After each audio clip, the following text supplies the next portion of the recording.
일어나셔서 살아계신 하나님께 예배 드리겠습니다.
내가 여호와를 항상 송축하며 내 입술로 항상 주를 찬양하리이다.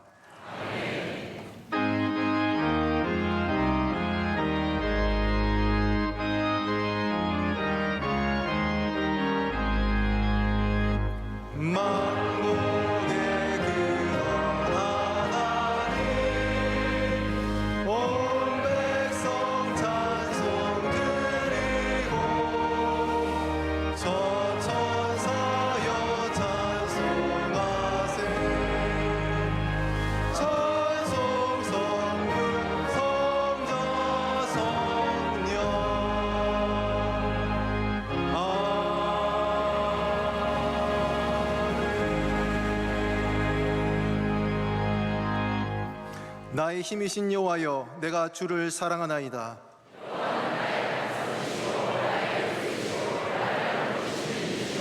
나의 하나님이시오, 내가 그 안에 피할 나의 바위시오, 나의 방패시오. 하나님은 우리의 피난처시오, 힘이시니 환난 중에 만날 큰 도움이시라.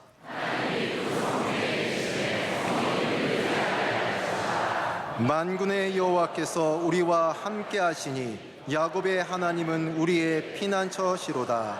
아멘. 이 시간 하나님 앞에 감사와 참회의 기도를 조용히 올려드리겠습니다.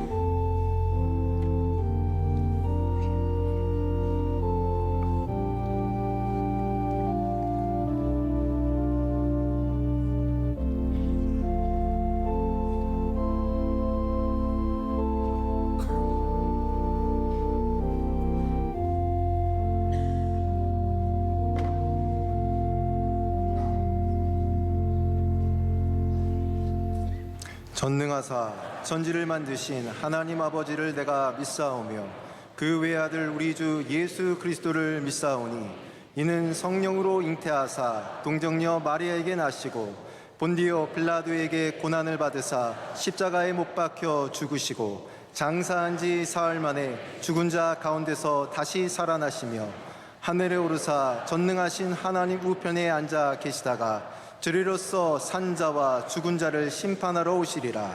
성령을 믿사오며 거룩한 공예와 성도가 서로 교통하는 것과 죄를 사하여 주시는 것과 몸이 다시 사는 것과 영원히 사는 것을 믿사옵나이다. 아멘.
예배를 위하여 김종현 장로님께서 기도 인도하시겠습니다.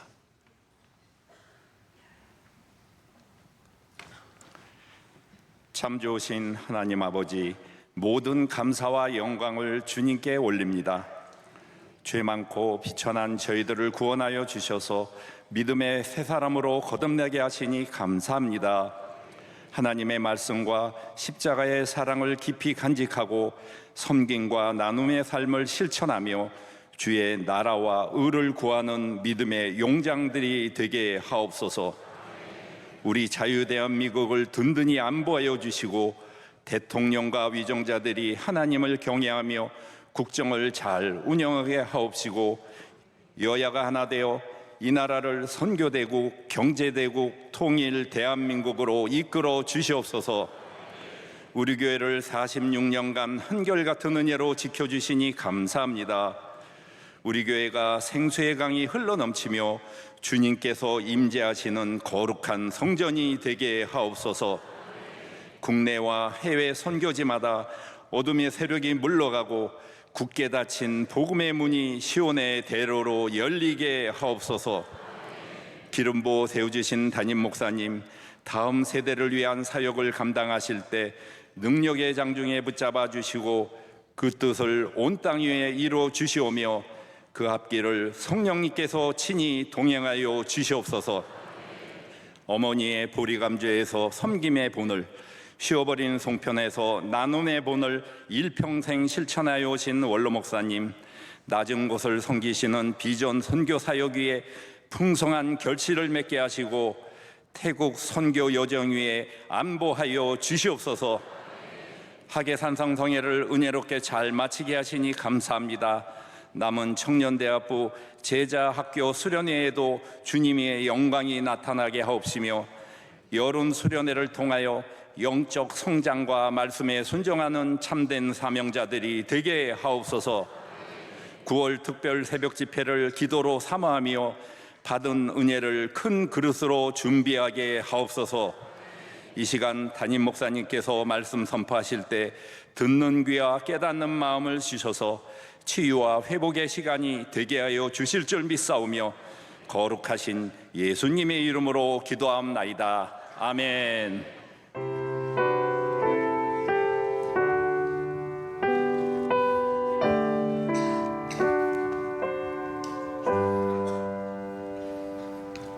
오늘 우리 주신 하나님의 말씀은 구약성경 사무엘상 20장 5절로 11절의 말씀입니다. 구약성경 사무엘상 20장 5절로 11절의 말씀입니다. 이 말씀을 이도용 집사님과 김지명 권사님께서 봉독해 주시겠습니다. 다윗이 요나단에게 이르되 내일은 초하루인즉 내가 마땅히 왕을 모시고 앉아 식사를 하여야 할 것이나 나를 보내어 셋째 날 저녁까지 들에 숨게 하고 내 아버지께서 만일 나에 대하여 자세히 묻거든 그때에 너는 말하기를 다윗이 자기 성읍 베들레헴으로 급히 가기를 내게 허락하라 간청하였사오니 이는 온 가족을 위하여 거기서 매년제를 드릴 때가 됨이니라 하라. 그의 말이 좋다 하면 내 종이 편안할 거려니와 그가 만일 노하면 나를 해하려고 결심한 줄을 알지니 그런즉 바라건대 내 종에게 인자하게 행하라. 내가 내 종에게 여호와 앞에서 너와 맹약하게 하였음이니라. 그러나 내게 죄악이 있으면 내가 친히 나를 죽이라. 나를 내 아버지에게로 데려갈 이유가 무엇이냐 하니라. 요나단이 이르되 이 일이 결코 내게 일어나지 아니하리라. 내 아버지께서 너를 해치려 확실히 결심할 줄 알면 내가 내게 와서 그것을 내게 이르지 아니하겠느냐 하니 다윗이 요나단에게 이르되 내 아버지께서 혹 엄하게 내게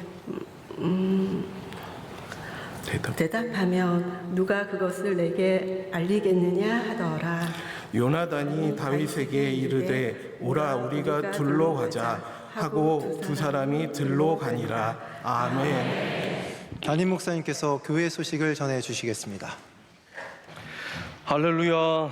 네, 하나님의 크신 은혜와 위로가 또 주님 주시는 기쁨과 감사가 여러분과 함께 하시기를 축복합니다. 오늘 주보를 함께 봐주시면 감사하겠습니다. 광복 81주년을 맞았습니다. 오늘 우리가 우리에게 주신 자유와 이 기쁨의 감사의 나라를 다시 한번 하나님께 감사를 올려드리며 이 나라를 위해서 또 희생하시고 수고하신 분들을 꼭 기억하시는 여러분 되시기를 바랍니다. 오늘 저녁 예배 말씀은 미국 우스터 대학에서 성서학 교수, 신약학을 가르치시는 우리 박찬성 목사님께서 말씀을 전해 주십니다. 아주 은혜로운 말씀을 준비하셨는데 함께 사모하는 마음으로 참여해 주시면 감사하겠습니다. 우리 대한민국 광복 81주년을 맞아서 한국교회 연합 예배를 저희 교회에서 다음 주 주일 저녁에 드리게 되었습니다. 여러분께서는 함께 기도로 잘 준비해 주시기를 부탁드리겠습니다.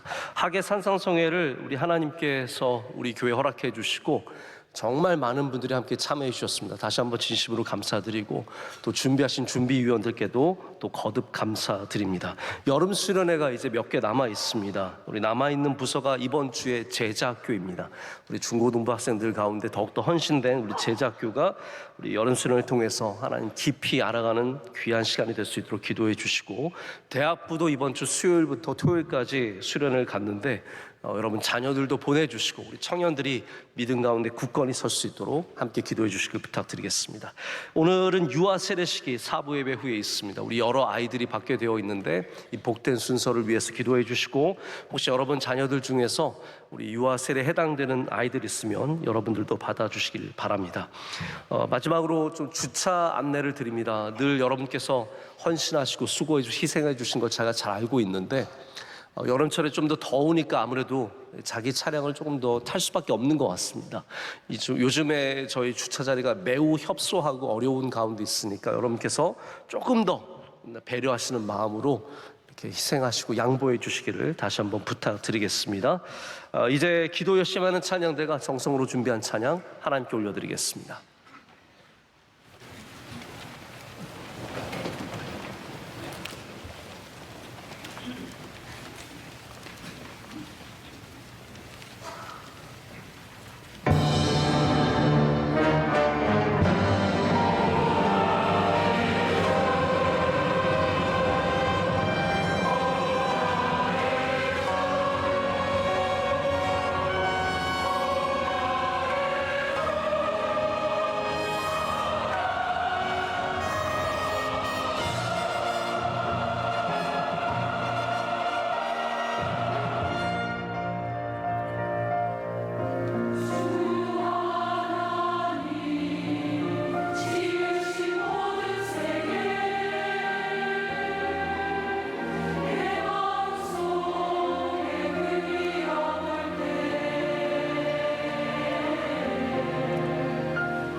주님의 높고 위대하심을 내 영혼이 찬양하네.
이제 말씀으로 대하는 시간입니다. 담임 목사님께서 예기치 못한 하나님의 도우심, 자의 말씀 전하실 때 우리에게 큰 은혜의 시간이 될 줄로 믿습니다.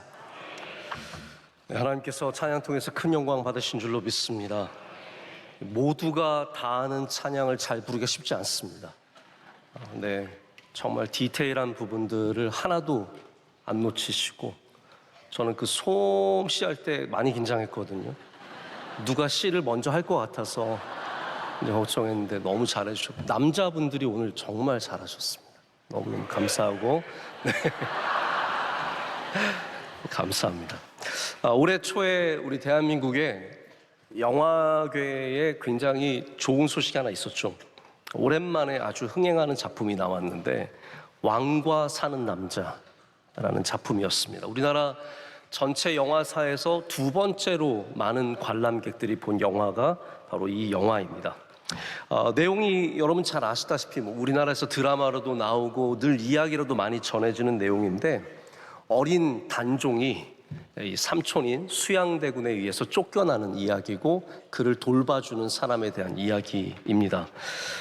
단종이 수양대군에 의해서 이제 궁궐에서 쫓겨서 영월로 유배를 가서 거기서 아주 외로운 삶을 살게 됩니다. 이 수양대군은 여러분 잘 아시겠지만 세종의 아들 아닙니까? 세종의 아들인데, 수양대군도 사실은 굉장히 능력이 많았지만 그의 형인 문종이 워낙 훌륭했습니다.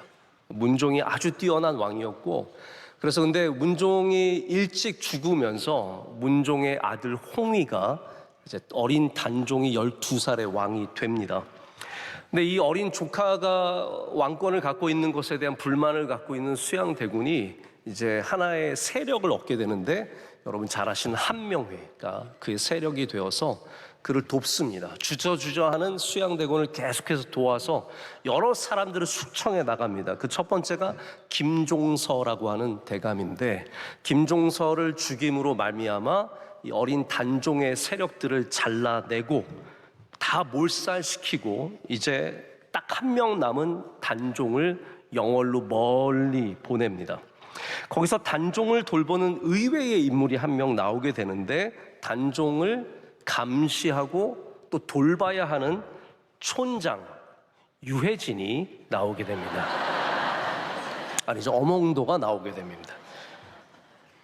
여기서 단종의 또 다른 삼촌이 있었는데 수양대군 아래에 금성대군이라는 사람이 있었습니다. 이분은 이제 단종에게 충성하는 삼촌입니다. 그래서 근데 이 금성대군도 유배를 갔는데 수양대군이 이 사람에게 사약을 내리죠.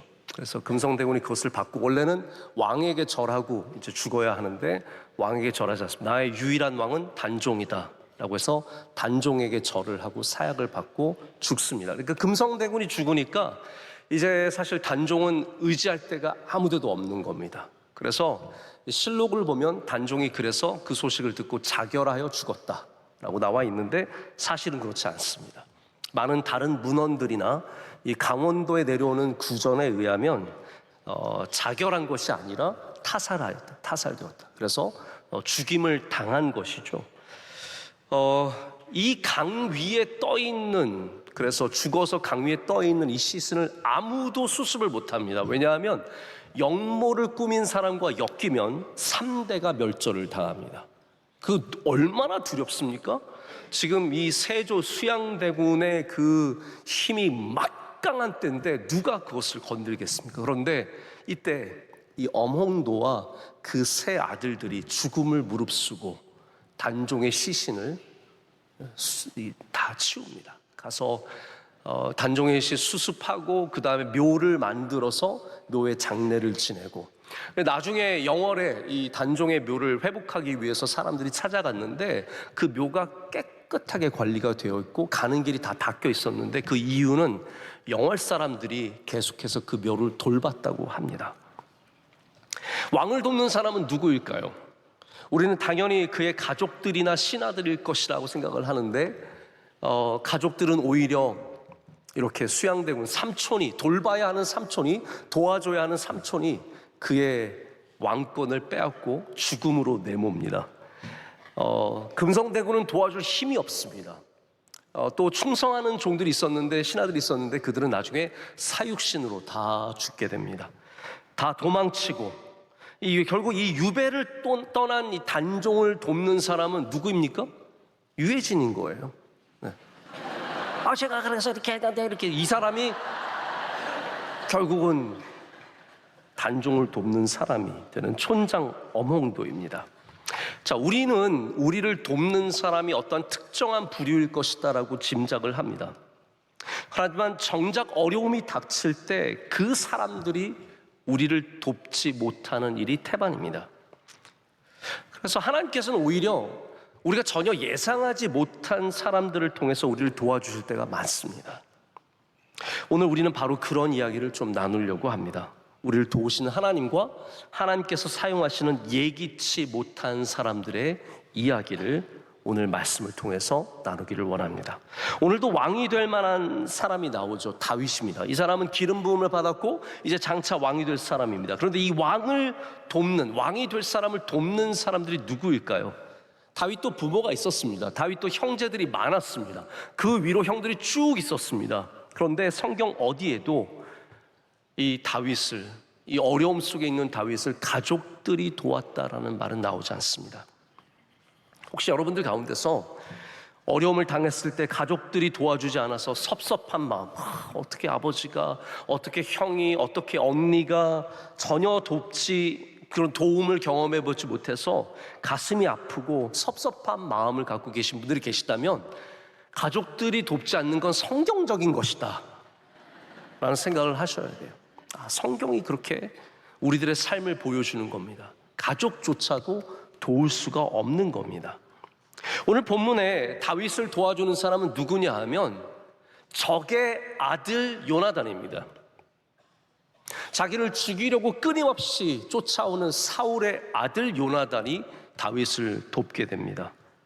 여러분 생각하시고 친구니까 도왔겠죠. 아닙니다. 적의 아들을 친구로 만들어 주신 분이 하나님이시고 적의 아들을 통해서 하나님은 그에게 도움을 베풀어 주십니다.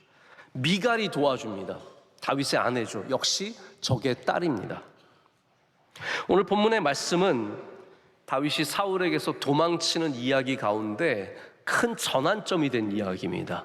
소소하게 계속해서 사울이 다윗을 죽이려고 하다 실패하자 이제 마지막에 다윗은 이것이 큰 사울의 마음임을 깨닫게 되어서 이제 아예 광야로 도망가게 되는 그 이야기 속에 오늘 본문이 나오게 됩니다. 다윗의 도망 이야기가 사실 성경에 굉장히 많이 나옵니다. 사무엘상에는 이렇게 사울에게서 도망을 치고요, 사무엘 하를 가면은 그의 아들인 압살롬에게서 도망치는 이야기가 나옵니다. 참 기구한 인생이고 어려운 인생인데, 성경이 우리에게 보여주는 건 뭐냐 하면 하나님께서 도망치는 자에게 도움을 베풀어 주신다라는 거예요. 그래서 다윗이 시편 23편에 뭐라고 말합니까? 사망의 음침한 골짜기에서 주의 지팡이와 막대기가 나를 안위하시나이다. 하나님께서 도망치는 자에게도 은혜를 베풀어 주시는 겁니다. 다윗의 도망 이야기가 18장부터 시작이 되는데, 사울은 끊임없이 다윗을 죽이기 위해서 많은 시도를 했습니다. 1차 시도는 언제였냐면 결혼을 핑계로 했습니다. 이제 처음에 다윗이 골리앗을 죽이고 등극했을 때 많은 사람들이 다윗이 전쟁을 치를 때마다 다윗을 칭송했습니다. 그래서 사울이 어떤 마음을 가졌냐면, 정략적으로 이 사람을 내 사위로 삼아야겠다 생각을 했습니다. 그래서 그의 딸 미갈을 다윗에게 주기로 결심을 합니다. 그런데 막상 결혼을 시키려고 하니까 다윗이 미우니까 미갈을 다른 사람에게, 다른 왕에게 주려고 하는데 미갈이 반대합니다. 아빠, 나 다윗 좋아해요. 저는 다윗 아니면 안 갈 거예요. 그래서 어쩔 수 없이 이제 미갈과 다윗을 결혼시켜야 하는 상황이 되었는데, 사울이 이때 뭔가 하나 조건을 겁니다. 너가 만약 미갈과 결혼을 하기를 원한다면 가서 블레셋 사람들 100명을 죽이고 그 증거를 가져오라고 막 얘기합니다. 그러면 다윗의 용맹함을 시험하기 위해서냐? 아닙니다. 성경은 사울의 숨은 뜻을 보여주는데, 그것은 그 블레셋 사람들을 잡으려고 하다가 다윗이 죽기를 원했기 때문에 사울은 100명의 목숨을 요구한 겁니다. 근데 다윗이 의외로 너무나 수월하게 이 블레셋 사람들을 죽이고 그 증거를 가져오게 됩니다. 그래서 성경에 보면은 이 사울이 다윗의 용맹함을 보고 더욱더 두려워하여서 그를 더 죽이기를 원했다는 말씀이 이어져 나옵니다. 그 다음에 이게 1차 시도가 잘 안 되자 2차 시도를 하게 되었는데, 2차 시도는 이제 19장 1절의 말씀으로 나와 있습니다. 어떻게 되어 있냐면 사울이 요나단, 아들 요나단과 모든 신하들을 불러서 공표를 합니다. 뭐라고 얘기하냐면 다윗을 죽이라 라고 말합니다. 이것은 국가의 정책이고 왕의 뜻이 된 겁니다. 이 일에 대해서 토를 달 사람이 누가 있습니까? 그런데 하나님께서 요나단을 통해서 사울을 움직이십니다. 요나단이 가서 얘기를 하는 거예요. 아버지 주변에 어떤 좋은 신하가 있습니까? 다윗은 아버지를 정말로 사랑하고 충성된 종입니다. 다윗이 아버지를 위해서 얼마나 열심히 싸우는지 아십니까? 오해하지 마십시오. 다윗은 나쁜 사람이 아닙니다. 설명을 하니까 사울이 무슨 그렇지 아닙니다. 사울이 홀라당 넘어갑니다. 사울이 제가 참 이해가 안 되는 부분이, 감동은 되게 잘 받아요. 그래서 다윗이 굴에서 그의 목숨을 살려줬을 때, 다윗아 내 아들아 네가 어떻게 나를 살려줬느냐, 내가 너를 지금까지 죽이려고 쫓아왔는데 내가 너무 잘못했다. 근데 그 다음날 또 마음이 바뀝니다.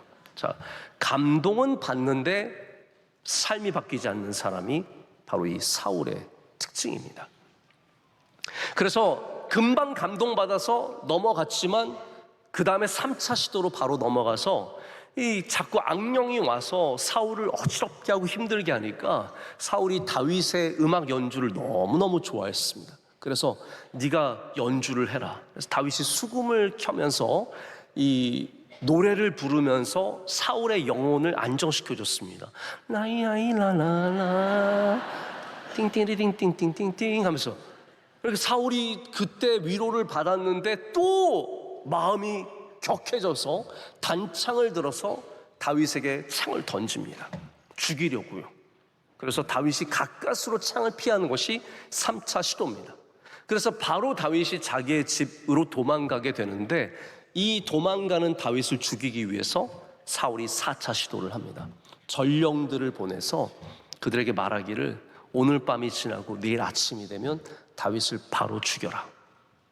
그때 집에 있었던 다윗의 아내 미갈이 이 소식을 미리 접하고 나서 그러니까 다 하나님께서 다윗을 이 왕족들과 가깝게 하신 이유가 있는 거예요. 왜냐하면 가족들은 도와줄 수 없으니까요. 그래서 딸 미갈이 그 소식을 듣고 바로 창문을 열고 창문 아래 달아서 다윗을 도망치게 합니다. 그래서 자기의 침상에는 우상을 높여놓고 사람처럼 꾸며놓고 마치 다윗이 있는 것처럼 꾸며서 사람들을 속이고 다윗은 도망하여서 사무엘이 있는 라마로 도망가게 됩니다. 그리고 나서 오늘 본문 말씀이 시작이 되는 겁니다. 다윗은 요나단을 따로 만났습니다. 그래서 요나단에게 묻습니다. 도대체 왜 사울이 자기를 죽이려고 하는가? 내가 죄를 지었어. 내가 사울에게 잘못한 것이 있으면 차라리 네가 나를 죽여라.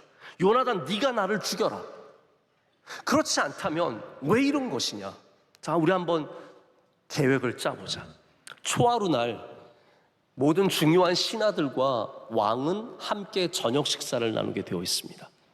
그것이 3일 동안 이어지는 잔치인 것 같습니다. 내가 초하루 날 저녁에 식사를 하러 가지 않고 들에 숨어 있겠다. 내가 셋째 날까지 숨어 있을 텐데 만약에 왕께서 내가 없음을 알고 경노하면 나는 그때 도망가겠다. 자, 그래서 첫째 날이 됐습니다. 첫째 날이 되어서 식사를 하는데 그때는 사울이 깨닫지 못합니다. 다윗이 없는 것을. 하지만 둘째 날 저녁에 다윗의 빈자리를 깨닫게 됩니다. 저도 그럴 때가 많습니다. 성도들이 하루 빠지면 잘 모를 때가 많습니다. 장로님들이 안 계신데 잘 몰라요. 근데 둘째 날 빠진다? 왜 안 계시지? 어디 가셨지? 이런 경우가 많거든요. 아마 사울도 그랬던 것 같습니다. 둘째 날 아들 요나단에게 왜 다윗이 없느냐? 다윗은 어디 갔느냐? 묻는 거예요. 그래서 요나단이 말하기를 아버지, 다윗이 베들레헴의 형들에게 갔습니다. 베들레헴의 형들에게 가면서 매년제 1년에 한 번씩 가족들이 함께 드리는 제사를 드리기 위해서 가서 저에게 간청하였기 때문에 제가 허락했습니다 라고 했을 때 사울이 그 말을 듣고 경노합니다. 아니 어디 네가. 그래서 요나단에게 욕을 퍼붓습니다. 이 개집의 아들 같으니라고. 자기 아들인데 막 욕을 퍼부으면서 어마어마하게 화를 냅니다. 그때서 요나단도 깨달은 거예요. 다윗은 안 되겠다. 다윗이 여기 있어서 반드시 죽게 되어 있구나. 그래서 다윗에게 그것을 알리게 됩니다. 들에 가서 화살을 쏘고 다윗을 불러내서 다윗아, 너는 너의 길을 가야겠다. 그 슬픈 장면이 오늘 말씀 뒷부분에 나오게 됩니다. 지금 이 세 장에 걸쳐서 여러분 들으셨다시피 다윗은 여러 사람의 도움을 끊임없이 받아가면서 이 살해의 위협을 이겨내게 됩니다. 적의 아들인 요나단과 적의 딸인 미갈을 통해서 피하게 됩니다. 자, 여러분 이 말씀을 보시면서 여러 흥미로운 지점들이 많이 있지만 이 도움이라는 것을 한번 생각해 보시면 좋을 것 같습니다. 우리는 우리의 필요한 도움이 내가 지금 딱 나를 도울 만한 사람에게서 온다라고 생각을 많이 하는데 그렇지 않은 경우가 많다라는 거예요. 내가 투자한 사람, 내가 은혜를 베푼 사람, 내가 소중하게 여기는 사람, 내가 도와준 사람, 이 사람들이 우리를 도와줄 거라고 생각하지만 막상 우리의 삶을 돌아보면 전혀 예상 외의 사람들이 우리를 도울 때가 많다라는 겁니다. 여러분 이것을 기억하셔야 합니다. 하나님께서는 우리에게 우리가 전혀 예상하지 못한 사람들, 전혀 예기치 못한 상황들을 통해서 주의 돕는 손길의 은혜를 베풀어 주십니다. 저희 명성교회가 처음 세워졌을 때 우리를 도우시는 분들이 돈이 많은 재벌들이 아니었습니다. 우리 교회에 뭐 유명한 분, 돈 많은 분이 오셔가지고 교회를 세우고 이런 게 아닙니다. 처음에 우리가 이 잔금을 치르지 못하고 있을 때 지금은 은퇴하신 권사님들인데 그분들이 뛰어다니면서 돈을 끌어다녔습니다. 우리 교회에 한 작은 회사의 격리 여직원이 있었습니다. 여자 청년이었습니다. 그분이 돌아다니면서 회사에서 돈을 꾸고 그래서 우리가 잔금을 치르고 그래서 교회가 겨우겨우 위기를 넘겼다라는 거죠. 여러분 우리의 삶에 대단한 사람들이 도울 만한 사람들이 저 사람 내가 공을 들였으니까 그런 사람들이 돕는 게 아니라 전혀 생각하지 못했던 작고 연약한 사람들이 우리를 도울 때가 훨씬 더 많다라는 것이죠. 저는 분명하게 믿습니다. 하나님은 하나님의 백성들을 반드시 도와주십니다. 우리 인생에 나 혼자 살아가는 것 같고 나 혼자 어려운 문제들을 이겨내는 것 같지만 여러분, 우리의 인생을 우리 힘만으로 절대로 살아갈 수 없습니다. 혼자 내가 다 한다고 생각하는 것은 큰 착각입니다. 하나님께서 은혜를 베풀어 주셔야 하고 돕는 손길을 보내주셔야 합니다. 그런데 대부분의 그 돕는 손길들이 우리가 예기치 못했던 존재들이라는 겁니다. 이스라엘 백성들이 애굽을 탈출할 때 그들 앞에 서 있는 사람은 장군이 아니었습니다. 그들을 이끌어낸 사람들은 용사가 아니었습니다. 오히려 40년 동안 목동으로 사라졌던 모세가 그들을 이끌어냅니다. 이스라엘 하나님께서 재헌신하게 하시고 재정비하게 하실 때 새로운 놀라운 능력을 가진 사람을 세우신 것이 아니라 역시 목동이었던 어린 아이 다윗에게 기름을 부어주셔서 그 나라를 다시 세우게 하십니다. 바울이 예수님 믿는 사람 잡으려고 다메섹이라고 하는 다마스커스, 지금의 시리아에 있는 도시 아닙니까? 그곳을 향해서 쭉 예루살렘에서 올라가는데 올라가다가 예수님을 만났어요. 큰 빛을 만나서 눈이 멀고 이 가운데 다시 세례를 받고 기도를 받아서 눈이 뜨이고 그 다음에 예수님 믿게 되면서 복음을 전파하게 되었는데 그 다음에 한 일이 뭐냐면 아라비아 광야를 다녀와서 예루살렘으로 내려가는 길이었습니다. 예루살렘에 가서 이 교회의 근원지고 본거지라고 할 수 있는 예루살렘에서 복음을 전하기를 원하는데 모두가 다 꺼려합니다. 야, 바울 저 사람과 어떻게 우리가 함께 일을 할 수 있느냐. 그때 바울을 후원하고 바울을 보증해 준 사람이 누구입니까? 바나바입니다. 바나바. 그러면 바나바와 바울이 무슨 관계가 있었느냐? 아닙니다. 두 사람 잘 모르는 사람입니다. 근데 하나님께서 바나바를 택하신 이유가 있습니다. 바나바가 뭐 성품이 좋고, 우리는 이제 바나바 당연히 성품이 굉장히 좋을 거라고 생각하는데 저는 꼭 그럴 것 같지도 않아요. 왜냐하면 바나바와 바울이 2차 선교 여행을 시작할 때 대판 싸우고 헤어집니다. 두 사람이 잘 맞는 사람들도 아니에요. 그러니까 성격이 맞아가지고 둘이 친해가지고 바나바가 바울을 후원해 준 것이 아니라 하나님께서 바나바가 아니면 안 되기 때문에 바나바를 불러서 보증시켜 주신 겁니다. 왜냐하면 바나바는 구브로에 살던 부자였는데 자기의 땅을 팔아서 예루살렘 교회에 헌신하고 예루살렘 교회에서 어마어마한 크레딧을 받은 사람이에요. 모든 사람들이 바나바를 존경하고 따릅니다. 그러니까 하나님께서 바울을 사용하시기 위해서 바나바라고 하는 전혀 예상 외의 사람을 부르셔서 연결시켜 주시고 그리고 세워주시게 되는 일들이 일어나는 겁니다.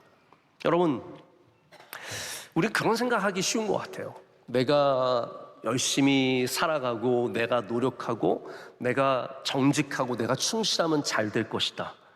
근데 제가 인생을 살아보면 그렇지 않습니다. 내가 잘하는 것과 별개로 돕는 사람들이 있어야 합니다. 반드시 내 옆에, 내 주변에 돕는 사람들이 있어야 합니다. 사업할 때 돕는 사람들이 있어야 합니다. 공부할 때 돕는 사람들이 있어야 합니다. 다양한 곳, 제가 이 이야기를 몇 가지 적었다가 너무 설교가 길어져서 다 뺐습니다. 제가 하고 싶은 이야기가 이 안에 충만합니다. 그만큼 우리 주변에 돕는 사람들 하나님께서 보내주시고, 할렐루야, 또 우리에게 반드시 돕는 사람들이 필요하다라는 겁니다. 제가 목회를 할 때도 내가 설교 열심히 하고 내가 정직하고 내가 교회 사랑하고 내가 성실하면 다 해결된다, 그렇게 생각하지 않습니다. 돕는 사람들이 반드시 있어야 합니다. 저희 명성교회가 우리 원로 목사님께서 정말 처음에 개척하고 급성장하는 시간들이 있었습니다. 그러다가 지금의 구성전을 1987년 정도에 짓기 시작했는데, 그때 구성전을 지을 때 저희 교회가 우리 교단에서 어쩌면 제일 큰 교회를 짓고 있었을 것입니다. 자, 여기에 대해서 말들이 많았습니다. 왜냐하면 갑자기 누가 튀어나와서 알지도 못하고 들어보지도 못한 사람이 튀어나와서 우리 교단에서 제일 큰 교회를 짓고 있는 겁니다. 사람들이 서로 말이 많았습니다. 시기하는 사람들도 많았습니다. 그 사람이 누군데, 뭐 시골에서 왔다며, 뭐 배운 것도 없다며, 나쁜 말들을 많이 하셨고, 시기하는 사람들도 많았고 의심하는 사람들도 있었습니다. 혹시 이단과 사입이 아니냐. 그런데 저희 1989년에 부활절에 저희가 입당을 하고 나서 하나님께서 돕는 분들을 많이 보내주셨습니다. 그 돕는 분 중에 하나가 누구였냐면 한경직 목사님이셨어요. 한경직 목사님이 당시 저희 교회에 자주 방문해 주셨습니다. 여기 오셔서 설교도 하시고, 또 원로 목사님 항상 때마다 부르셔서 남한선성에 부르셔서 함께 얘기 나누시고 기도해 주시고, 이런 것들이 쌓이다 보니까 사람들이 한경직 목사님 하면 우리 대한민국의 최고의 목사님으로 모두가 인정하는 목사님이기 때문에 한경직 목사님 가시는 교회는 좋은 교회라고 생각을 하는 거예요. 그 목사님 덕분에 저희 교회가 안정적으로 자리를 잡게 되었고, 원로 목사님도 교단에서 인정을 받게 된 겁니다. 여러분, 나만 훌륭하면 괜찮습니까? 아닙니다. 하나님께서 돕는 사람을 보내주셔야 된다는 거예요. 바나바가 그런 사람이고 요나단이 그런 사람입니다. 다윗같이 훌륭한 사람, 다윗이면 충분한 거 아닙니까? 아닙니다. 다윗도 반드시 하나님께서 돕는 사람들을 통해서 역사하시는 겁니다. 자, 그럼 우리가 생각하기에 우리를 도울 것 같은 사람들은 왜 우리를 돕지 못할까요?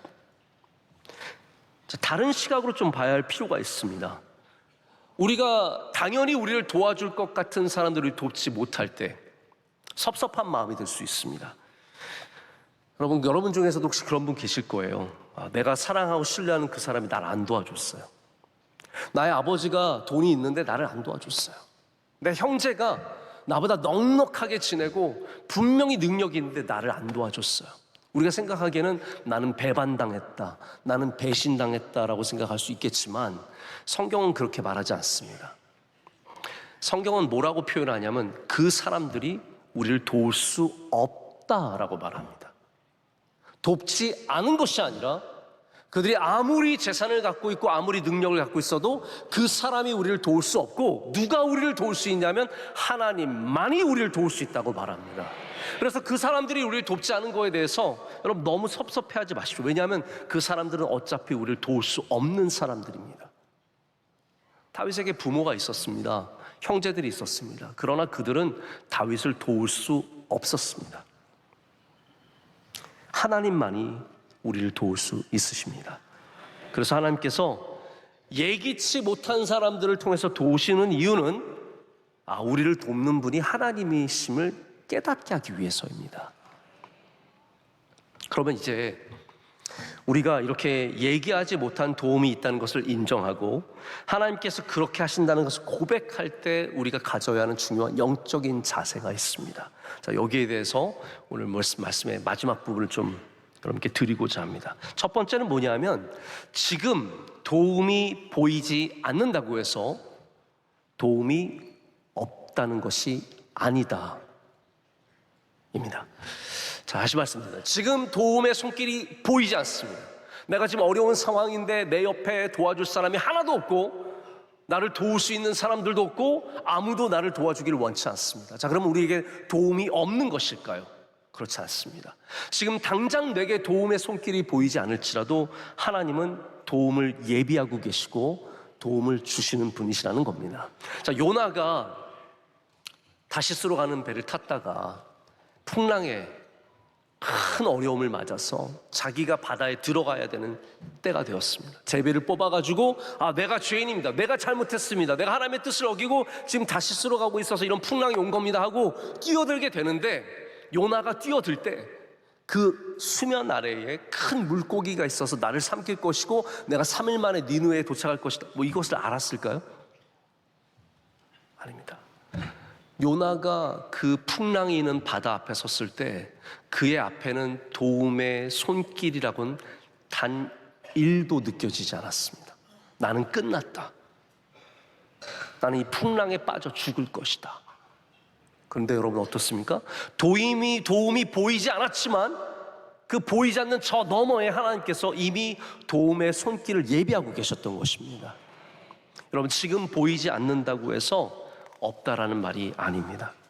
하나님께서 여러분을 위해서 예비하신 도움의 손길이 반드시 있을 줄로 믿습니다. 해외에 이민을 가신 거기에 하나님께서 예배해 주십니다. 군에 보이지 않는 곳에 갈 때마다 여러분 믿음으로 나아가시길 축복합니다. 두 번째는 우리가 누구를 만나든지 언젠가 그 사람이 나를 도울 수 있는 사람으로 생각해야 된다는 거예요. 이게 우리는 구별을 합니다. 아, 저 사람은 나를 도와줄 수 있으니까, 저 사람은 나를 도와줄 사람을 생각하고, 이 사람은 가만히 보니까 아무것도 없어요. 힘도 없고 백도 없고 돈도 없고 능력도 없고, 그러니까 이 사람은 나를 도와주지 않을 거니까 하찮게 여깁니다. 그렇게 하면 안 된다라는 거예요. 누구든지 하나님은 들어서 나를 도와줄 수 있기 때문에 모든 사람을 존귀하게 여기셔야 돼요. 이 아이가 나중에 자라서 나를 도와줄 수 있는 것이고, 저 연약한 사람이 나중에 훌륭하게 돼서 나를 도와줄 수 있는 거예요. 그런데 우리가 어떻게 사람을 판단하겠습니까? 그러면 우리의 생각이 달라지는 겁니다. 지금 윗집, 만약에 우리 집에 불이 난다면 우리 윗집이 나를 도와줄 수 있잖아요. 제일 먼저 연기를 마시고 아랫집에 불이 났구나, 빨리 가서 도와줘야지. 그러면 지금 밤 11시 반에 위에서 쿵쾅거려도 이해할 수 있는 거예요. 저 사람이 언젠가 나를 도와줄 수 있으니까. 우리가 누구를 만나든지 존귀히 여기는 마음을 갖게 되는 겁니다. 그래서 우리 눈으로 너무 판단하셔서 눈에 매여 있으시면 안 됩니다. 사실 우리가 그것을 분별할 수 있는 능력이 있습니까? 누가 나를 도와줄지, 누가 나를 도와줄지 못할지 분명하게 아십니까? 저는 모를 것 같아요. 우리 명성교회가 이런저런 어려움을 겪을 때도 우리가 도와줄 거라고 생각했던, 우리가 많이 베풀고 정말 크게 베풀고 이런 사람들 별로 안 도와줬습니다. 오히려 우리가 전혀 모르던 사람들이 갑자기 목사님, 그때 목사님께서 우리와 함께 해주셨고 그래서 은혜를 갚고, 이런 분들이 얼마나 많았는지 모릅니다. 어느 한 신학생이 여자분인데 이별을 겪었어요. 이분이 신실한 신학생이었는데 어떻게 기도하다가 좋은 남자를 만났는데 알고 봤더니 이분이 좋은 남자가 아니라 나쁜 남자였어요. 모든 사람들이 거짓말쟁이인 것을 증명하는 그런 얘기들을 해줬을 때 충격을 받고 헤어졌습니다. 근데 이 마음속에 하나님을 향한 원망이 있는 거예요. 하나님, 어떻게 제가 이렇게 기도하고 하나님 사랑하는데 이런 나쁜 남자를 만나게 하십니까? 제 마음이 너무 힘들고 어렵습니다. 차에 앉을 때마다 그 조용한 곳에서 하나님께 원망의 소리를 내뱉고 마음이 이게 위로가 안 되고 안정되지 않는 겁니다.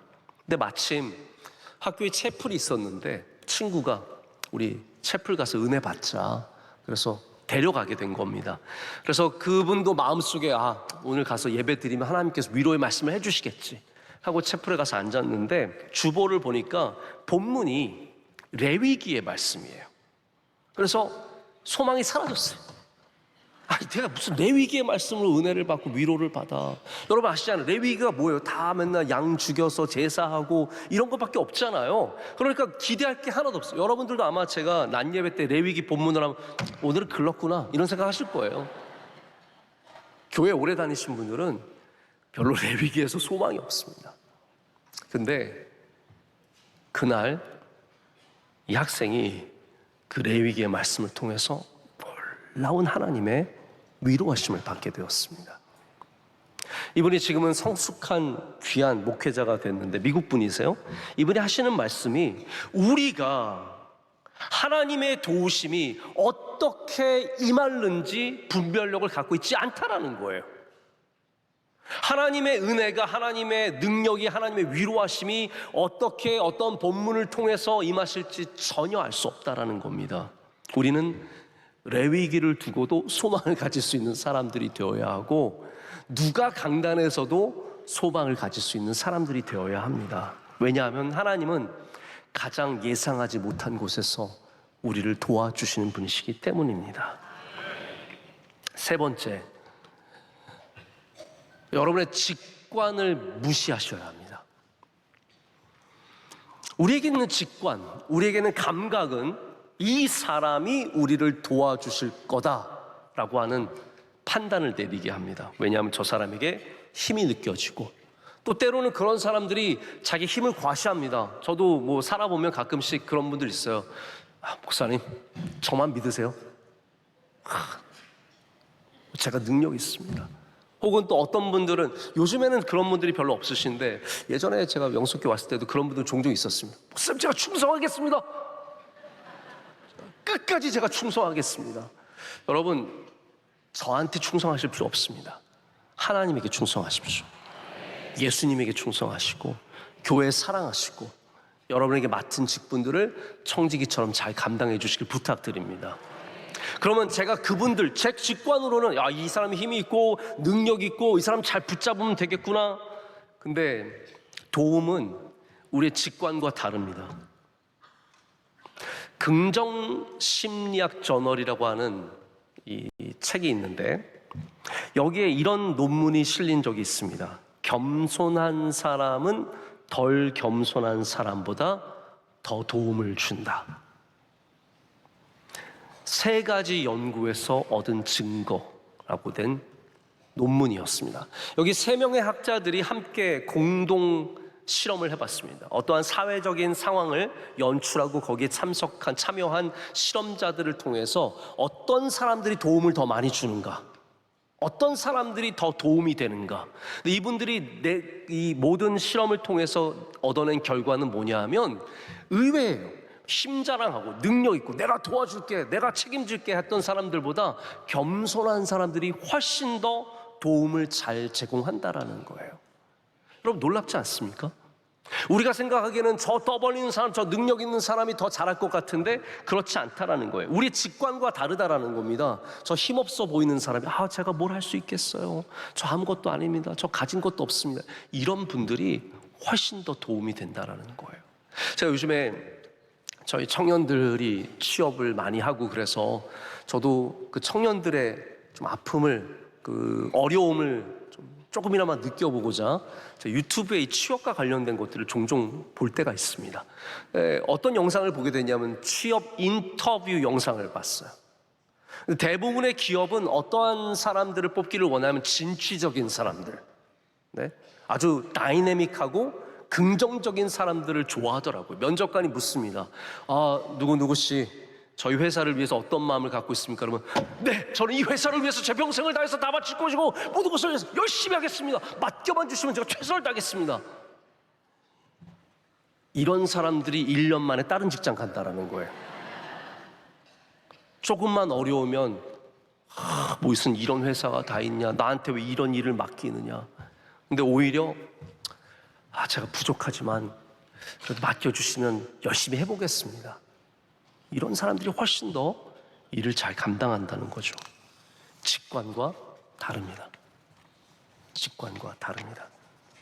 이 과학자들은 이 현상을 설명하기 위해서 진화론을 가져왔습니다. 진화될수록 이런 것과 연결시켜서 얘기를 한 것 같습니다. 근데 우리는 그럴 필요가 없어요. 왜냐하면 우리는 이 진리를 알고 있습니다. 겸손하신 예수님께서 우리를 도와주셨기 때문입니다.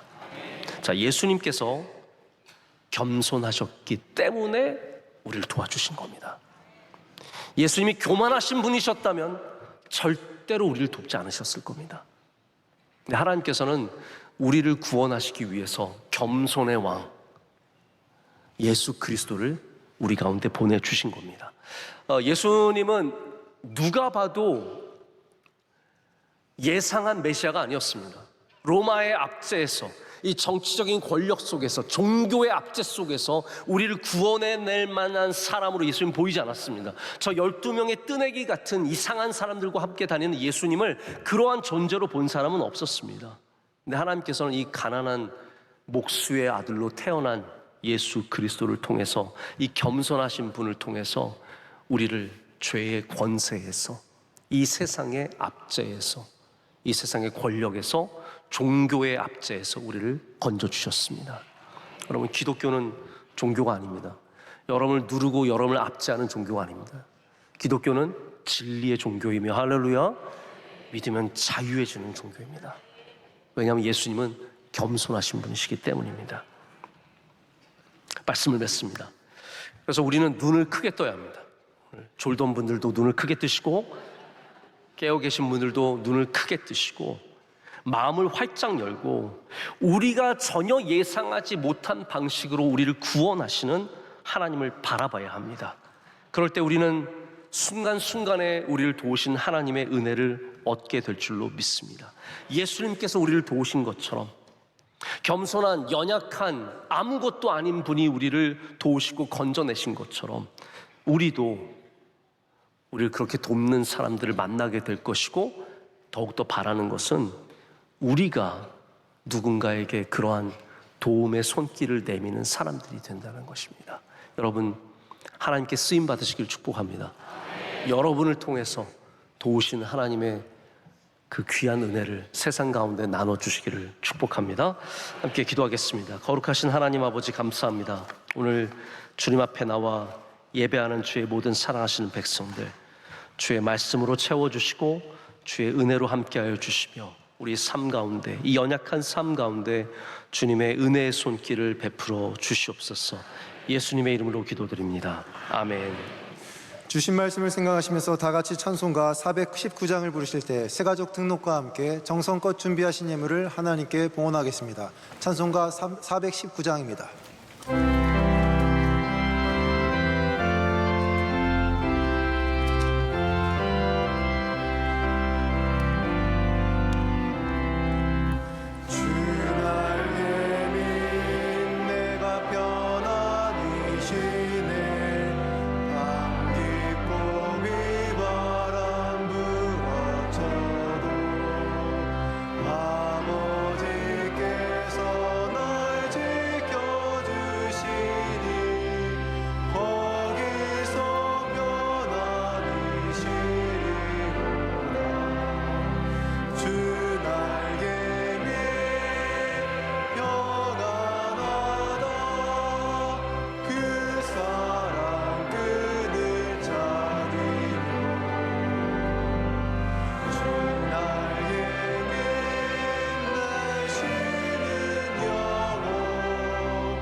놀라우신 은혜의 하나님 아버지, 오늘도 주의 백성들을 주의 날개 아래 모아주시고 예배하게 하심을 감사합니다. 우리의 빈잔을 올려드립니다. 채워주시고 넘치게 하시고 주의 은혜로 살아가는 주의 능력을 베풀어 주시옵소서. 하나님, 이 더운 여름에 우리를 지켜주셔서 감사합니다. 큰 더위가 다 지나가고 있습니다. 속히 하나님 시원한 날씨를 허락해 주시고, 하나님 또한 휴가철에 움직이는 많은 분들 안전을 지켜주시며 가정마다 주의 평안을 더하여 주시옵소서. 이 시간 마음과 정성을 다해서 바치는 드리는 귀한 예물을 기뻐 받아 주시옵고, 드리는 손길들에게 한없는 주의 응답의 은혜를 내려 주시옵소서. 대한민국을 주의 손에 붙잡아 주셔서 하나님 광복 81주년을 맞습니다. 이 나라 다시는 다른 나라에 매이지 않게 하여 주시옵고, 주님이 주신 자유를 지키며 번성하며 겸손한 나라 되게 하여 주시옵소서. 하나님, 우리 사랑하는 교우들을 지켜주시고 가정 가운데 은혜 내려주시며 모든 일들과 기업들이 복되게 하여 주시오며 건강의 은혜를 한 명 한 명 주님께서 친히 내려주시옵소서.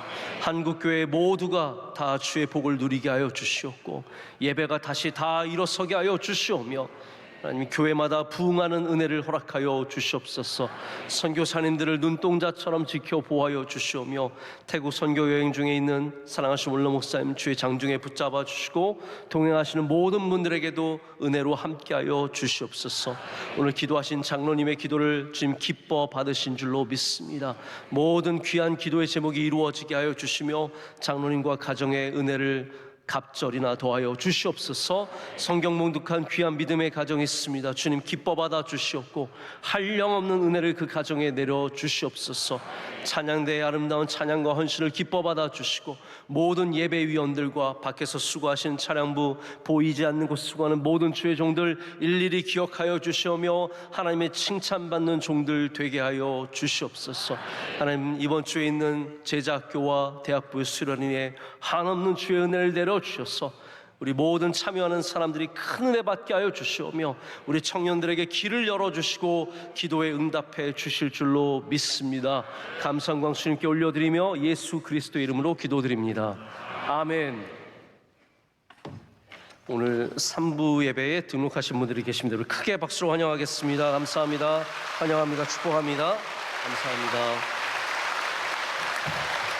오늘 찬양대의 찬양 다시 한번 진심으로 감사드리고 하나님께서 기뻐 받으신 줄로 믿습니다. 크게 사랑과 격려의 박수 보내겠습니다. 우리 솔리스트 이동명 집사님도 감사합니다. 감사합니다. 오늘 많이 받았습니다. 우리 옆에 분들 인사하실까요? 인사하실 때 하나님이 도우십니다. 서로 인사하시겠습니다. 하나님이 도우십니다. 하나님이 도우십니다. 오늘 34도까지 올라간다고 하는데 한 38도를 몇 번 지냈더니 가을 같습니다. 시원하고 굉장히 상대적인 효과가 너무 큽니다. 그래서 우리가 그저께는 하남이 40도가 넘어서 전국에서 제일 더운 곳이 하남이었습니다. 옆에 있는 명일동도 함께 더웠습니다. 얼마나 더웠는지 모르겠어요. 이번 주는 이제 큰 더위가 지나가고 낮 기온이 31도, 30도 정도 된다고 합니다. 정말 시원한 날씨가 저희를 기다리고 있습니다. 아침 기온은 22도, 23도. 여러분, 우리가 에어컨을 켜도 돈 있는 집만 23도 키지 우리 평범한 사람들 25도, 26도인데 이번 주 아침에 새벽 예배 나오시면 시원한 돈바람을 맞는 거예요. 돈바람. 어마어마하게 시원한 바람을 맞을 수 있습니다. 지난 더위 동안에 많이 고생하셨을 텐데 여러분 이번 주에 다시 기운을 얻으시길 축복합니다. 또 우리 휴가철 아직도 이어지고 있는데 오가시는 분들 늘 안전하게 다니시고 하나님의 함께 하심이 여러분 가정과 함께 하시길 축복합니다. 우리 마지막 찬양 힘차게 하겠습니다.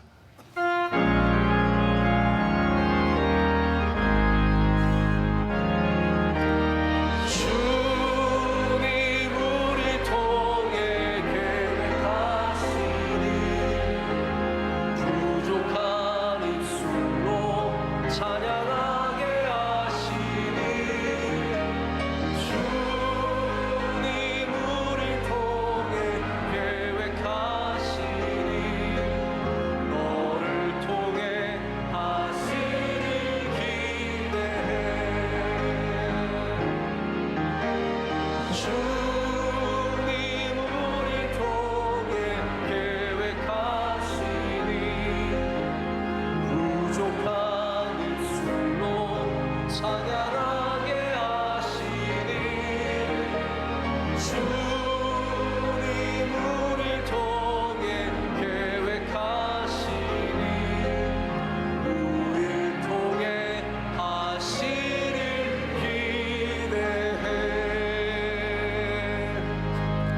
이제는 우리 주 예수 그리스도의 크신 은혜와 하나님 아버지의 영원하신 그 크신 사랑과 성령님의 함께하심과 교통하심과 역사하심이 주의 말씀을 붙잡고 우리가 전혀 알지 못한 곳에서 여전히 우리를 도우시는 하나님의 돕는 손길을 바라보며 나아가는 모든 귀한 가정들과 복된 주의 백성들 가운데 이제로부터 영원토록 함께 하시기를 간절히 축원하옵나이다.